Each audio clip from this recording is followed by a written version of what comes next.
Assalamualaikum warahmatullahi wabarakatuh, teman-teman. Kali ini saya mau menjelaskan tentang pijat refleksi dan herbal ya teman-teman. Semoga nanti bermanfaat.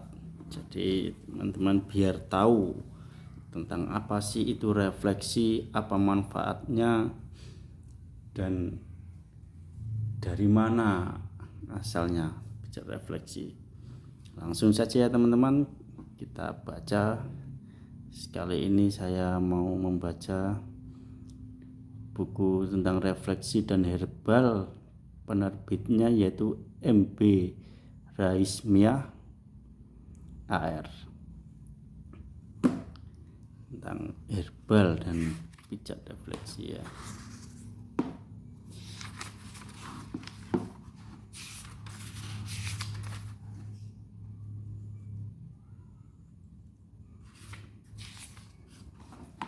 Langsung ya.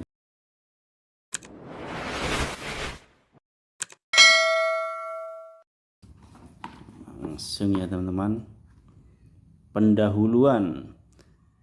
Jadi dahulu ribuan tahun silam di negeri Tiongkok atau Cina ya teman-teman, ada seorang menderita usus buntu. Suatu ketika ia berjalan dan terjatuh. Kakinya terantuk atau terbentur batu hingga memar. Namun tak berapa lama ia justru sembuh dari sakit usus buntunya. Ternyata luka memar di kakinya adalah daerah atau zona refleksi yang tepat dengan sakit usus buntunya. Ada seorang prajurit yang batuk-batuk di medan perang. Suatu ketika dalam pertempuran ia terkena pukulan gagang tombak dengan keras sekali hingga memar di daerah refleksinya. Maka tak lama kemudian ia justru sembuh dari sakit batuknya. Sejak saat itu para tabib di Cina, Tiongkok menyelidiki dan mengembangkan pijat sistem terapi zona atau daerah titik-titik refleksi dengan memijat dalam-dalam pada suatu tempat atau zona, maka penyakit-penyakit yang diderita seseorang menjadi hilang. Maka berkembanglah teknik pengobatan tusuk jari dan tusuk jarum. Tusuk jari direfleksi ya teman-teman. Tusuk jarum bisa ke bekam atau ke akupuntur ya, yang sangat terkenal di negeri naga tersebut. Secara umum gangguan atau penyakit seseorang bisa berasal dari luar dan dari dalam. Dari luar misalnya karena jatuh, kecelakaan, keracunan, tersengat, tertusuk, dan lain-lain. Sementara gangguan dari dalam antara lain disebabkan pikiran kalut, emosi seseorang. Baik gangguan dari luar maupun dari dalam itu menyebabkan terganggunya peredaran darah, atau bahkan peredaran darah bisa kacau hingga menyebabkan perubahan kimia dalam tubuh. Kunci kesehatan manusia adalah peredaran darah yang lancar. Jika darahnya lancar, maka sehatlah ia. Namun jika peredaran darahnya terganggu, maka terganggu pula kesehatan tubuhnya.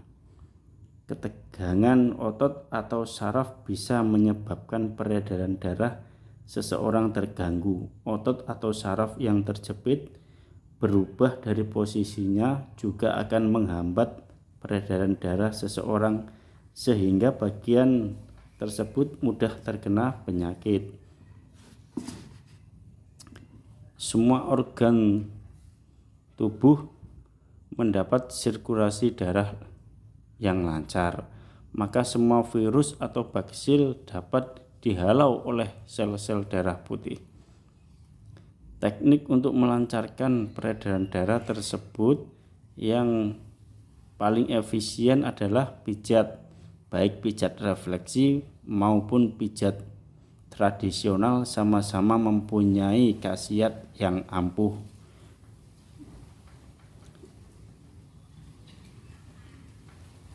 satu sama lain mempunyai keunggulan sendiri-sendiri ya teman-teman, bahwa sirkulasi darah yang lancar sumber dari kesehatan tubuh manusia. Dapat dijelaskan sebagai berikut. Misalnya orang yang merasa cemas, marah, emosi, dan sedih yang berlebihan, pikiran kalut, dan terlalu banyak berpikir keras, ini memerlukan energi yang besar sekali sehingga darah banyak dikirim ke otak. Jika tidak disertai gerakan-gerakan seperlunya untuk menjaga keseimbangan, maka bagian-bagian atau zona tubuh lainnya jadi kekurangan sirkulasi darah, terutama bagian perut. Pencernaan akan terganggu sehingga menimbulkan rasa sakit di dalam perut. Sementara darah yang terlalu banyak dikirim di otak menyebabkan sakit kepala. Jadi sakit kepala atau orang sampai migrain, darah tinggi karena peredaran darahnya itu tidak lancar ya, atau orang itu sedang banyak pikiran, kacau kalut, akhirnya terjadi pecah pembuluh darah di daerah kepala. Itu disebabkan oleh seperti ini ya teman-teman. Perhatikan orang yang sedang emosi atau marah besar, bukankah wajahnya seketika berubah menjadi merah padam? Hal ini bisa mengganggu zona tubuh bagian lainnya. Maka untuk menjaga kesehatan tubuh tidak benar orang hanya mengandalkan dokter, obat ataupun pijat saja. Bukankah prinsip mencegah lebih baik daripada mengobati? Faktor kejiwaan memegang peranan penting bagi kesehatan tubuh seseorang. Orang yang selalu ceria dan lapang dada dalam menghadapi hidup akan lebih sehat ketimbang orang yang pesimis, gampang putus asa, berjiwa kerdil, dan penakut. Banyak bukti yang menunjukkan bahwa orang-orang yang tidak aneh-aneh, hidup baik-baik dan bersih, makan dan minum seperlunya, taat dalam menjalankan perintah agama, dan menjauhi larangannya, mereka ini ternyata hidupnya lebih sehat dan jarang sakit. Nah, itu tadi penjelasannya teman-teman. Jadi sangat jelas sekali dari mana asal-usulnya. Sekarang perhatian, ada kalanya sekali atau 2 kali pijat orang sudah sembuh dari penyakitnya. Namun biasanya diperlukan waktu yang cukup, biasanya berangsur-angsur sembuh atau sakitnya berkurang. Karena itu harus rajin pijat. Untuk penyakit yang berat biasanya diperlukan waktu 20 sampai 30 kali pijat atau 10 minggu ya teman-teman. 2. Setiap titik refleksi tidak boleh dipijat lebih dari 10 menit. Ini malah akan membahayakan sarafnya. 3. Bagi penderita jantung, kencing manis, liver, kanker, memijatnya jangan keras-keras. Tiap titik refleksi hanya boleh dipijat selama 2 menit. Dalam waktu 1 jam setelah makan jangan memijat. 5.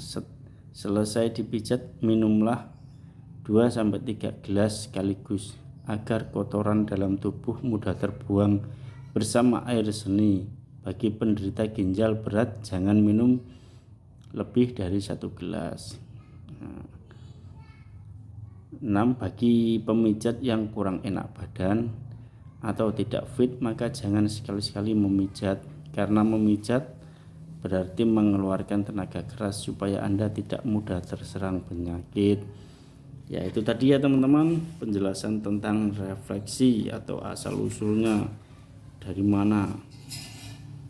Semoga buku ini bermanfaat untuk teman-teman. Untuk kedepannya nanti akan kita bahas tentang praktek pijatnya atau keluhan-keluhan pijat, titik-titik pijat ya teman-teman, di area mana saja. Jangan lupa untuk di subscribe ya teman-teman, biar bisa mengikuti video-video selanjutnya. Mudah-mudahan bermanfaat untuk teman-teman semua. Nanti kita lanjutkan sesi selanjutnya di video berikutnya ya teman-teman. Sekian dulu, wassalamualaikum warahmatullahi wabarakatuh.